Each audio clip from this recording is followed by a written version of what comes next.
pension alimentaire. On ne touche pas. J'avais pensé à un montant de 800 € par mois. Quoi? 10 ans de vie commune aussi, hein. Mais ça fait 10 ans que t'es dans la merde, Antoine. Papa, ça veut dire quoi, carte bleue invalide? Puis là, c'est pas fini, il va falloir qu'il se loge, qu'il apprenne à se faire à manger. C'est quoi la viande à 5 € le kilo, là? Ça, c'est de la viande pour animaux, monsieur. Et parce que je suis l'homme qui ne sait rien faire. Des pères célibataires, j'en loge plus que des jolis petits couples. À bientôt. Alors au début, on a envie de vous aider parce que vous êtes tellement paumés. Ouais. Mais quelques mois après, nous, ça nous retombe sur la gueule. Parce que quoi, Parce que vous êtes incapable de vivre tout seul. Mais t'es un enculé, Antoine. Quitter une femme comme Alice. Excuse-moi, là, pensé trouver du réconfort en venant parler à ma sœur. Je sais pas ce qui m'a pris. Tu veux baiser à 3? Ouais. Pourquoi pas? Ouais. 1, 2, 3. Papa? T'es bourré? Eh ben non. Qui c'est qui t'a appris à parler comme ça? C'est toi. Elle t'a laissé ça, maman. Quoi? Mais il faut que tu trouves une solution, parce qu'on a tous des problèmes de bonne femme. C'est beurre. C'est très très bon, ça vient de chez le traiteur. C'est quoi un traiteur? Quelqu'un qui s'embête à cuisiner toute la journée et qui te vend ça à 50 € le kilo. A l'air moche. Vous appelez le président de la République. T'as même pas son numéro. Ton genre de fille, c'est quoi? Elle est consentante. On dirait que tu veux vraiment pas que ton père refasse sa vie. Papa, je suis ta fille. C'est normal que je veux pas que tu refasses ta vie. Mais ouais, elle me regarde, elle me fait Papa, en fait, je crois que j'ai une galère à caille.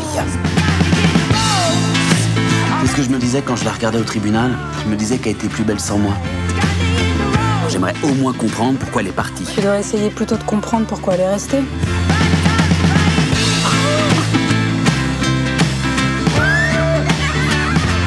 Tu veux l'oublier, Alice, ou tu veux tout faire pour la récupérer? T'as un boulevard devant toi. Bon, alors c'est qui le meilleur papa du monde? C'est maman.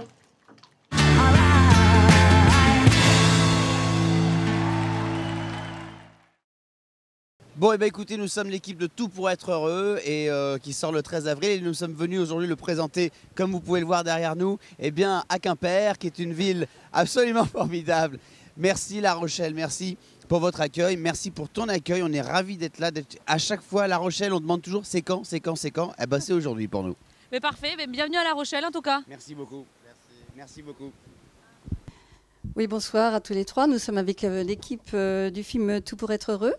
Et donc, bonsoir Cyril Gelblat. Bonsoir. Manu Payet. Bonsoir. Et Joey Bell. Bonsoir. Qui est très belle aussi. Enfin voilà, c'est un jeu de mots, mais enfin, qui pourrait être fait, qui a dû être fait des fois plus d'une fois. Alors, c'est une comédie douce amère, ce deuxième film que vous faites, Cyril Gelblat. Le premier film en 2008, c'était Les Murs Porteurs, et ça parlait aussi des relations entre parents-enfants. Je voulais savoir si c'était un thème qui vous a été cher, parce que dans ce deuxième film, vous abordez aussi un petit peu ce thème. Oui, je pense que si c'était des thématiques qui m'étaient pas chères, je les aborderais pas à longueur de film, évidemment. Après, là, j'ai vraiment voulu prendre un contre-pied, pas dans les thématiques, mais plutôt dans leur traitement, c'est-à-dire qu'on est dans quelque chose de beaucoup plus lumineux, plus léger. Voilà, moi, j'ai ouvert mon écriture à la comédie, tout en essayant de garder l'émotion et de rester sur cette note, comme vous dites, un peu douce amère, où voilà. Mon ambition, c'était de rester sur ce fil tendu entre comédie et émotion, et que le spectateur puisse se surprendre à être ému après avoir ri, ou à rire après avoir été ému. Voilà. Donc vous avez eu un fil conducteur avec le livre dont vous vous êtes inspiré, qui était de Xavier Demoulin, Un coup à prendre. Donc ça a été un petit peu l'instigateur, en fait, ce bouquin. Oui. Je cherchais à parler de la parentalité, de la paternité, mais je voulais un angle un petit peu singulier, je le trouvais pas. Et puis j'ai entendu Xavier parler de son livre à la radio. Et puis j'ai bien aimé ce qu'il en disait, le discours qu'il avait, surtout une phrase qui synthétise un peu ce que je voulais faire du film qu'était son livre, c'était l'histoire d'un homme qui était incapable d'être père à l'intérieur du noyau familial et qui a eu besoin de sortir de ce noyau familial pour faire la rencontre de ses filles. Je trouvais ça assez intéressant. Donc vous avez donc créé le rôle d'Antoine. Et Antoine donc, est un peu à votre image. Oui, alors je ne l'ai pas créé, le rôle d'Antoine, parce qu'il existait dans le livre, j'en ai créé d'autres qui n'étaient pas dans le livre. Mais oui, Antoine, je suis parti de cette base du personnage de Xavier, je l'ai fait à mon image et je l'ai étoffé comme je le voulais pour qu'il devienne un personnage animé, un personnage de cinéma. Donc l'univers de la musique est intervenu à ce moment-là. C'est un ancien batteur qui est manager de musique. Et puis évidemment, j'y ai amené des choses très personnelles aussi. J'y ai amené ma sensibilité et voilà, et l'énergie que je voulais pour ce personnage. Et puis Manu est arrivé et lui a donné son enveloppe et lui a donné corps et chair. Et puis donc on se dit que Antoine est un enfant de 3 parents qui sont Xavier Demoulin, Manu et moi. Donc grosso modo, c'est un adolescent. Ouais. Je voulais savoir pourquoi avoir choisi justement Manu pour faire ce rôle. Qu'est-ce que vous trouviez dans lui qui pouvait bien incarner ce personnage? Ce qui m'intéressait, c'est que ça n'était pas évident, justement. Je voulais pas aller dans les évidences parce que si j'aurais très facilement pu employer un acteur qui incarne tout de suite la figure du père, qui a un côté un peu de l'ordre du patriarche, puisque je trouvais intéressant avec Manu, justement, c'était que comme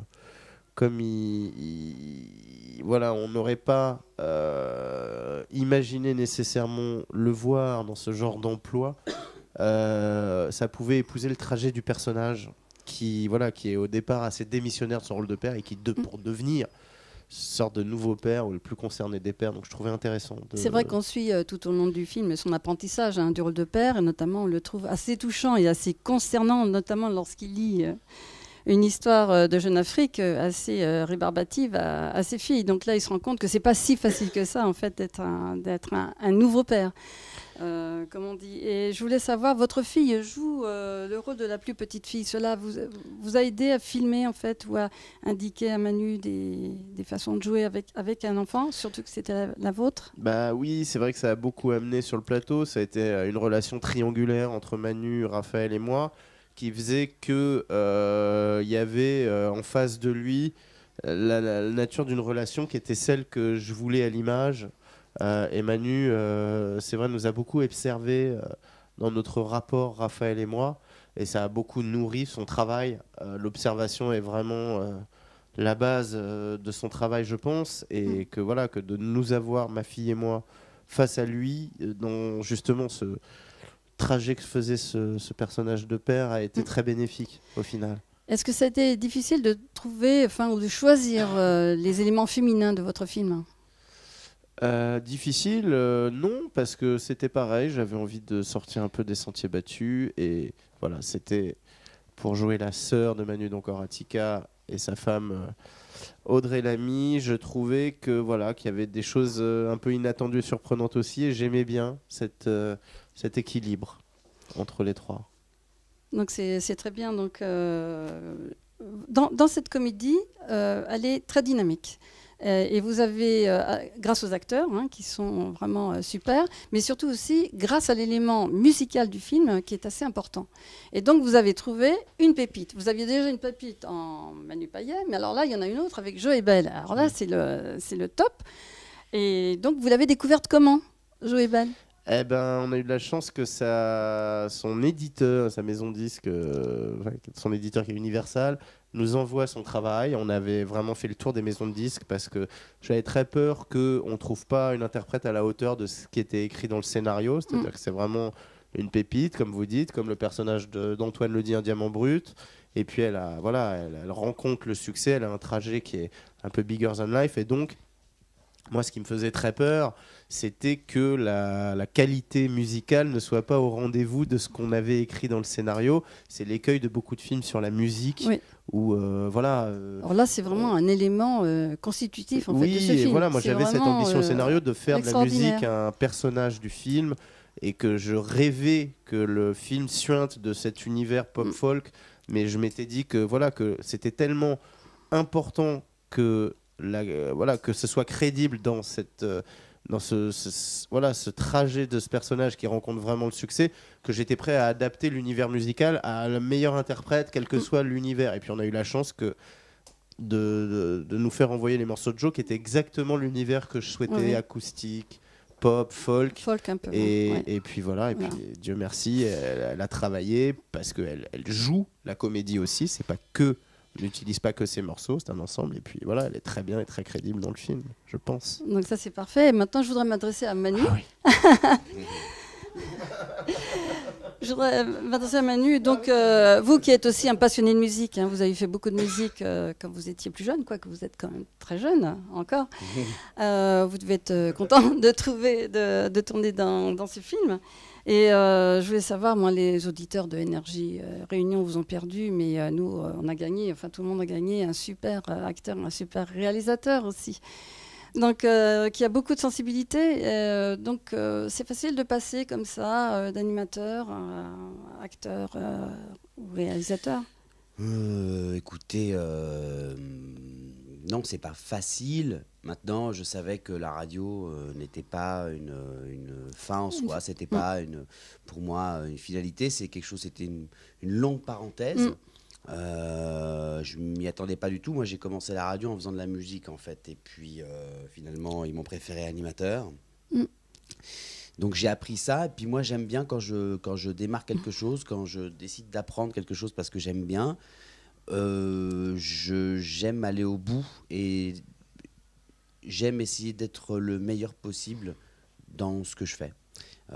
Comme à l'école, en fait, il y a des matières que je détestais et donc voilà, je n'y accordais aucune importance, comme la physique. Et j'embrasse Madame Bunel. Et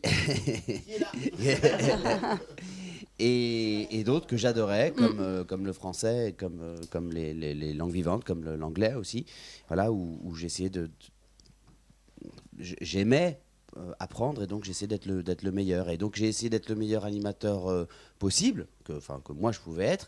Et puis ensuite j'ai essayé de faire le meilleur spectacle possible, parce que ça faisait aussi partie de mes rêves de gamin, ça, c'était de monter sur scène pour un one-man show. Et puis là, dans le rôle d'Antoine, j'ai essayé d'être le meilleur Antoine possible.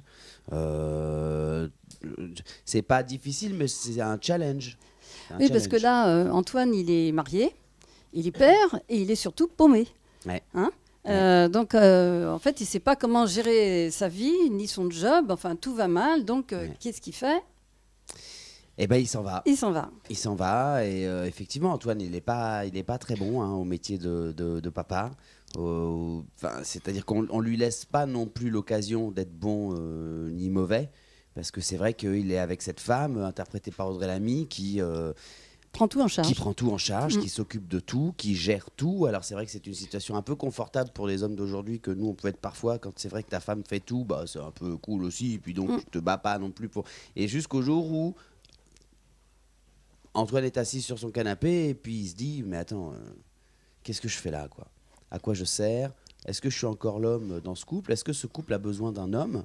Voilà, ça c'est des questionnements qui font un chemin à l'intérieur d'Antoine, presque de manière inconsciente. Et puis il y a ce couple de toute façon qui se délite, voilà, qui s'abîme parce qu'on n'est plus que dans le quotidien, on n'est plus que dans les tâches à accomplir. Alors voilà, tout ça, à la fois de perdre son rôle de mec de la maison et puis de se faire engueuler à chaque fois, de s'engueuler à chaque fois, je dis pas que ça vient d'elle uniquement, ça vient des deux, et ben fait que ce mec décide de partir parce qu'il ne voit plus qu'il a tout chez lui pour être heureux, effectivement. Alors Antoine, c'est aussi un peu l'avis de votre réalisateur. Est-ce que c'était compliqué de la jouer le plus juste possible ? Non, c'était pas compliqué parce qu'il était là tout le temps quand même. Donc c'est lui qui m'a vraiment dirigé, Cyril, et qui m'a appris à faire semblant d'être papa. Je ne suis pas père, moi, dans la vie, donc j'avais une petite quand même appréhension à devoir interpréter le rôle d'un père. Et Cyril était tout près, derrière la caméra, là, comme vous, Jean-Michel. Et voilà, parfois, si je pouvais faire des choses avec les enfants qui ressemblaient pas vraiment à ce qu'un papa ferait. Il vous remettait dans le droit chemin. Il me remettait dans le droit chemin. Et puis aussi, c'est pour ça qu'il m'a choisi aussi. Il voulait quelqu'un qui ne le soit pas forcément, puisque c'était quelqu'un qui allait apprendre à l'être, apprendre à le devenir, dans l'histoire en tout cas. Donc j'ai appris un peu dans la vie et beaucoup dans l'histoire. Et beaucoup dans l'histoire. Donc c'est un constat un petit peu amer quand même sur les couples d'aujourd'hui, c'est-à-dire que est-ce qu'on peut exister complètement à l'intérieur d'un couple ou pas ? notamment lorsqu'on a des enfants. C'est-à-dire qu'on peut se réaliser durablement dans un couple. Qu'est-ce qu'on peut en dire? Écoutez, moi ça va pour l'instant, j'ai un chien, tout se passe très bien, donc je passe le micro à un vrai papa. Démission. Non, mais c'est très juste ce que vous dites, parce que c'était un sous-texte du scénario qui était des questionnements que j'avais moi dans ma vie. C'était le développement individuel au sein d'une sphère collective qui était la famille qu'on se crée, le foyer. Et puis il y a quelque chose que je ne traite pas dans le film, mais qui était des questionnements que j'avais quand je travaillais autour du scénario, qui était cette concurrence qui ne dit pas son nom au sein d'un couple, parce qu'on n'ose pas se dire que les carrières respectives peuvent être antinomiques avec la construction de la famille. C'est un tabou, c'est quelque chose qu'on n'ose pas sur lequel qu'on n'ose pas aborder. Et puis il y a tout un travail qui est fait sur le renoncement dans le film, qui est aussi dans le sous-texte, sur les rêves qu'on avait et ce que la paternité, la parentalité, parce qu'on peut autant parler, pourquoi résumer ça à la paternité, amène comme couche supplémentaire. Et qu'est-ce qu'on fait de ces rêves? Est-ce qu'on va jusqu'au bout? Est-ce que c'est un frein ou est-ce que c'est un moteur? Le personnage d'Antoine, au début du film, considère la vie de famille et la paternité comme un frein à ses ambitions, et puis le film lui permettra d'avancer, de prendre un petit peu de recul et de sortir le nez du guidon et de voir que ça peut aussi être un moteur. Alors Antoine arrive à se reconstruire grâce à la musique. Et donc là, je vais demander à Joël Bell, quand elle a été choisie pour incarner en fait l'héroïne en fait qui joue, Angélique, je voulais savoir quelle a été votre réaction quand j'ai été choisie. Quand vous avez été choisie. J'y ai pas trop cru parce que déjà quand Cyril m'a demandé de venir passer l'audition, parce que moi je suis chanteuse, je suis pas comédienne, du coup il a fallu qu'il voit, même s'il aimait bien mes chansons, si j'étais capable de donner la réplique. Du coup, rien que pour passer l'audition, j'étais un peu, j'appréhendais beaucoup et j'y croyais pas trop. Je me disais je vais faire un aller-retour à Paris pour ça, et puis je vais peut-être rentrer bredouille. Et en fait, quand il m'a annoncé que c'était moi, j'étais enchantée. J'ai eu un peu de mal à réaliser. Donc ça va booster votre carrière, on espère vraiment un maximum. Merci. Et qu'on vous voit vraiment beaucoup à la fois, et qu'on attende aussi la production de votre nouveau disque qui va arriver, je pense, à la fin de l'année ou au début de l'année prochaine. Voilà. Et la bande originale du film avec les chansons du film, qui est excellente. Merci. Donc merci à tous les trois. Oui. La bande originale donc dispo le 8 avril. Merci à tous les trois. Merci.